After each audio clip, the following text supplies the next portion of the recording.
Hey gang, in this video we're going to be applying what you learned in the last lesson to some equation word problems. You'll notice there are 12 word problems on this note sheet. We're not going to go through all of those in this video, but any of the ones that we don't get to, I would encourage you to practice on your own, as this is going to be a skill that you'll need for the entire year, how to set up word problems. So we're going to go ahead and start with number 2 on your note sheet. This one says that 5 less than twice a number is equal to 1/2 the difference of 3 times the number and 13, and we're asked to find the number. Anytime you get a word problem in algebra class or beyond, it really involves translating the problem from English to mathematical symbols, just like you would translate a English statement to Spanish or to French in foreign language class. So you really just have to pick up on the key vocabulary and understand what the problem is saying. And the first step to that is figuring out what is the problem asking you to find. Well, we're asked to find a number. And so I always start with a let statement in word problems. That let statement just assigns a variable to what we're trying to find. In this case, we'll let x be the number we're trying to find. And so now anywhere in this problem where we see that phrase the number or a number, we're going to replace that with x. So let's start at the beginning of the problem and let's translate this now.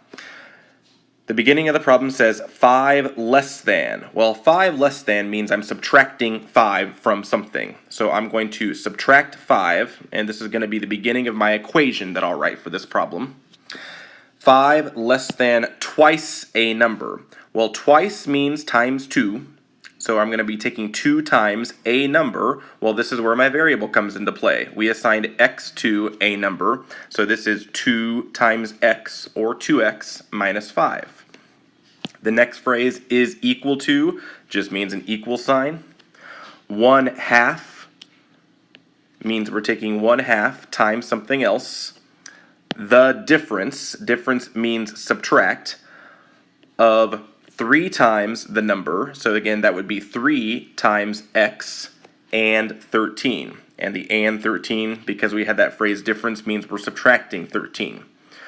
Now, we do need parentheses. That difference of means we need to start parentheses around what follows it, so we need to make sure we include that in our problem. But that's how we set up the equation. We translate bit by bit the English phrases into mathematical symbols. And so now we're just going to solve this equation using the methods you looked at yesterday. 2x minus 5 equals 1/2 times the quantity 3x minus 13. I can leave the left side alone, but I need to distribute on the right side. This would give me 3/2 x minus 13/2.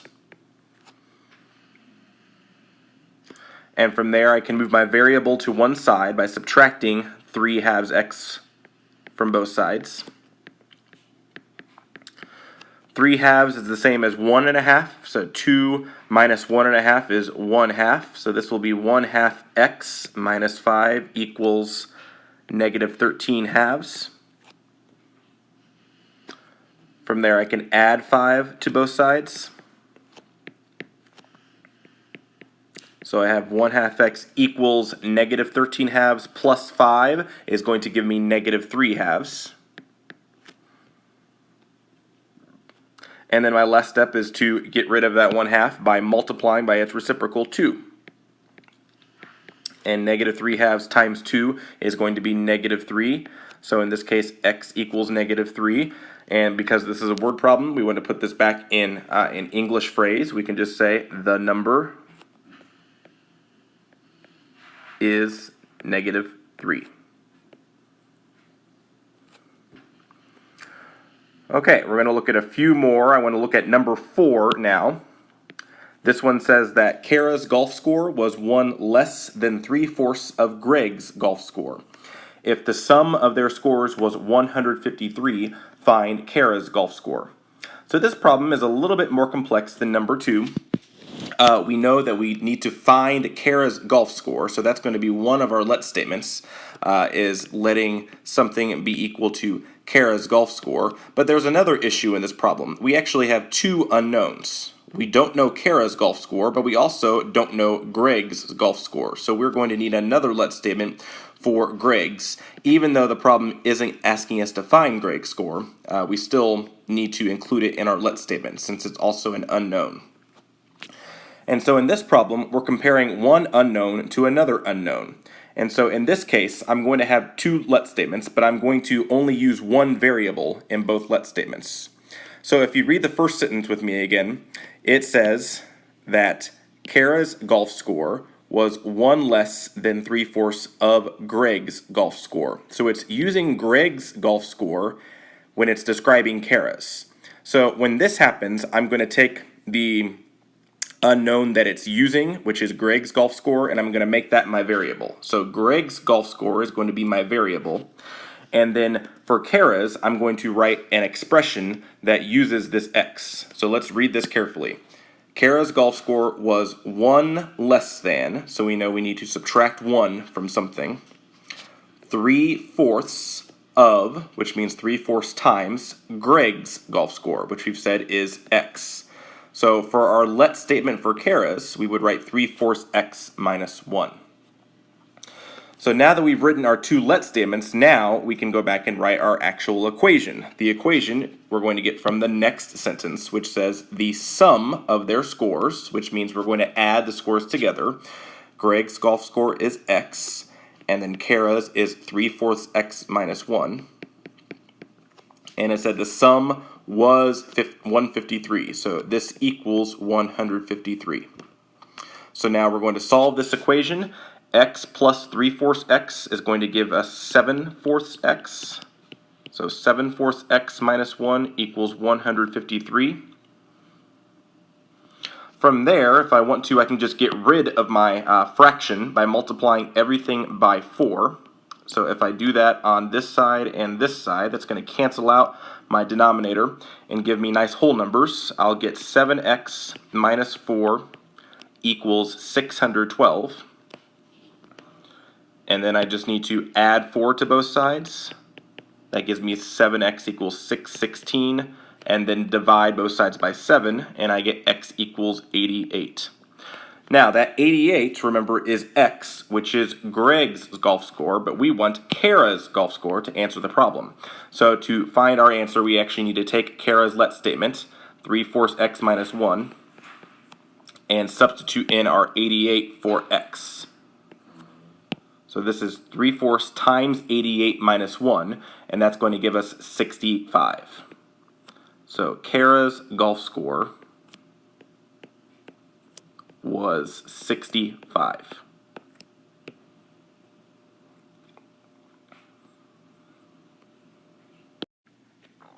The next problem I want to look at is number 5. This one says the length of a rectangle is 1 more than 4 times its width. If the perimeter of the rectangle is 62 meters, find the dimensions of the rectangle. This is what I call a geometry problem because it involves a shape, in this case a rectangle. So for these types of problems, I also want you to draw a diagram when you're setting this up. And that just gives you a little bit more of a visual way of interpreting this problem. We're supposed to find the dimensions, plural, of the rectangle, so that means we're going to need 2 answers here. Dimensions of a rectangle are its width and its length. And so I'm going to need 2 let statements for this problem, one for the width and then one for the length. Setting up this problem is going to be very similar to the last one that we did. If you read the first sentence, it says the length of a rectangle is 1 more than 4 times its width. So it's giving us the length in terms of the width. So that means that I'm going to let my width be my variable, which we could say is x or w if you wanted to. And then the length let statement, we're going to read that sentence again. It says the length of the rectangle is 1 more than, so we're going to be adding 1 to something, 4 times the width. So that's 4x plus 1. So that's my let statements. I'm going to label my rectangle now. My width, which is the shorter side on both, is x, and then my length is 4x plus 1. And so now that I've got my let statements and my diagram labeled, let's actually read the last part of the problem to get our equation. It says the perimeter of the rectangle is 62 meters. So for this problem, we need to know how to find the perimeter of a rectangle. Well, the perimeter of any shape just involves adding up all the sides. So we could add x plus 4x plus 1 plus x plus 4x plus 1. Or if you remember from your geometry days in 6th grade, the formula for the perimeter of a rectangle is also 2 times length plus 2 times width. So we could take 2 times our width, which is x, and then add to that 2 times our length, which is 4x plus 1. And we know, again, that's going to be equal to the perimeter, which is 62 meters. So there's my equation, and now I'm going to solve this by bringing down my 2x here, distributing my 2 here to get 8x plus 2. And so now if we combine 2x plus 8x, we get 10x. So we have 10x plus 2 equals 62. Subtracting 2 from both sides gives us 10x equals 60. And then dividing by 10, we get x equals 6. So that means that the width of this rectangle is 6 meters. Now we need to find the length. And again, we'll find the length by substituting into that let statement up at the top, a 6 in for x. So this is 4 times 6 plus 1, which is 25. So the length is 25 meters.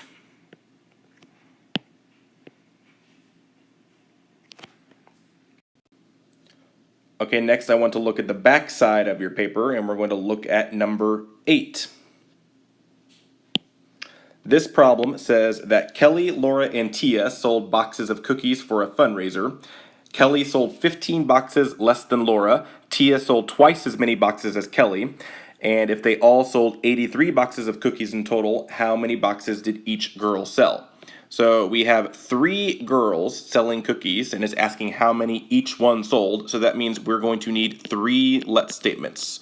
We're going to need a let statement for Laura,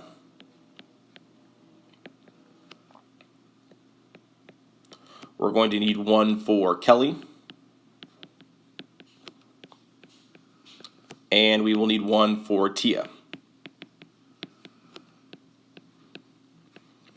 And so even though there are 3 let statements for this problem, and so it looks like it's a little bit more challenging, we're still going to set up our let statements the same way as we've done the last 2. We're going to look and see which girl are they using to tell us about the other 2 girls' boxes. We don't know how many any of them is sold, but let's read the beginning parts carefully. We see in the second sentence that Kelly sold 15 boxes less than Laura. Tia sold twice as many boxes as Kelly. So we can start out with this second sentence. If Kelly sold 15 boxes less than Laura, then we can start with Laura's let statement and just let her number of boxes be X. From there, I know that Kelly sold 15 boxes less than X, so Kelly's sales can be X minus 15. And then my third let statement, let's go to that next sentence again. It says that Tia sold twice as many boxes as Kelly, while Kelly sold X minus 15 boxes. And so if Tia sold twice that, it's going to be the quantity X minus 15 times 2 for Tia's let statement. So now, the last sentence tells us our equation. It says they all sold 83 boxes in total. And so that just means we're going to add these 3 let statements together and set that equal to 83. So we're going to have X plus X minus 15 plus the quantity 2 times X minus 15 equals 83. And so now we can distribute here to get 2X minus 30. So this is X plus X minus 15 equals 2X minus 30. And now we'll combine like terms to condense and solve this equation. X plus 2X will be 4X. Negative 15 minus 30 is negative 45. From there, we can add 45 to both sides, and we get 4X equals 128. And then dividing both sides by 4, we get X equals 32. So that means that Laura sold 32 boxes. Now let's look at Kelly. Kelly sold X minus 15, so we have to take 32 and subtract 15, and that means Kelly sold 17 boxes. And then finally Tia. Tia sold twice as many boxes as Kelly, so if we take Kelly's boxes, which was 17, and we take that times 2, we get 34 for Tia.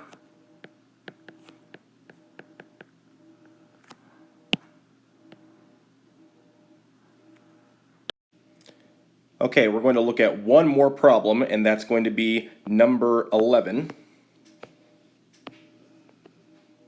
So in this problem, it says that the sum of 3 consecutive odd integers is 93. Find the integers. So we're supposed to find 3 numbers. So that means that I need 3 let statements again. I'll let x be my first number. And then I need a let statement for my second and my third number. Remember, integers are positive or negative whole numbers, so that's the kind of numbers we're finding here, are whole numbers. And let's look at this phrase, consecutive odd integers. Well, that phrase consecutive means in a row. So consecutive numbers or integers would be something like 1, 2, 3, or 5, 6, 7. But it also specifies that these integers have to be odd. So let's think about this for a second. Let's assume x is 5 for a moment. What's the next odd integer after 5? Well, that would be 7. 7 is 2 more than 5, and so the next odd integer after x, no matter what x is going to be x plus 2. Odd numbers are always 2 apart. Then the third odd integer after x would be x plus 4. So anytime you see that phrase odd integers after consecutive, it's going to be x, x plus 2, x plus 4, etc. So we know that the sum of these odd integers is 93. So this is just going to be x plus 2 plus x plus 4 equals 93. So now I'll solve this equation. X plus x is 3x, and then 2 plus 4 is 6. So we have 3x plus 6 equals 93. If I subtract 6 from both sides, I get 3x equals 87. And then dividing by 3, I get x equals 29. So my first integer is 29. The next one would be 31, and then the next 33. All right, if you had any questions over this video, make sure you have those written down for the next time. And until then, have a nice day. You're all wonderful people. Take care.